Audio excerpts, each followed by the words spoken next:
matchs consécutifs, on voit que le Mouloudia d'Alger enfin remporte une victoire. Comment vous avez réussi à gagner ce match? Bonsoir à tous. Avant de démarrer, vous avez vu, j'ai mis les t-shirts de deux personnes. Je voudrais leur rendre hommage et leur dédier cette victoire.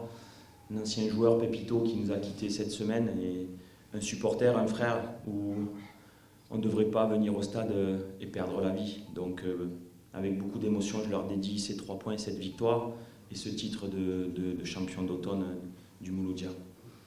Pour répondre à votre question, c'est vrai que ces 3 derniers matchs, qui dans un calendrier sont des matchs très importants, ils ont été les uns après les autres. On a laissé beaucoup de jus dans l'émotion, parce que ce sont des matchs particuliers, où c'est vrai que ça a été 3 points de prix, mais on a laissé beaucoup de jus, et c'est vrai qu'il fallait de suite se remettre dans un tableau de marche pour essayer d'être invaincu, de rester invaincu depuis le 22 septembre, c'est-à-dire plus de 100 jours. En plus de ça, au 5 juillet.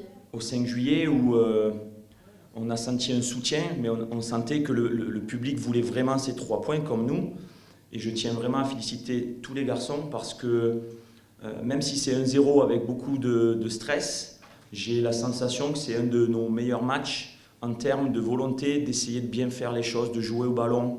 On a beaucoup moins jeté le ballon.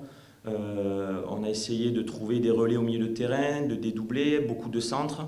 Je crois qu'en première mi-temps, on touche 2 ou 3 fois le poteau, en deuxième mi-temps, 1 ou 2 fois.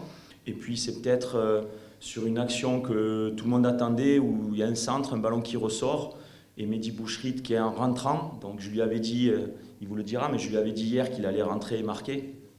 Chose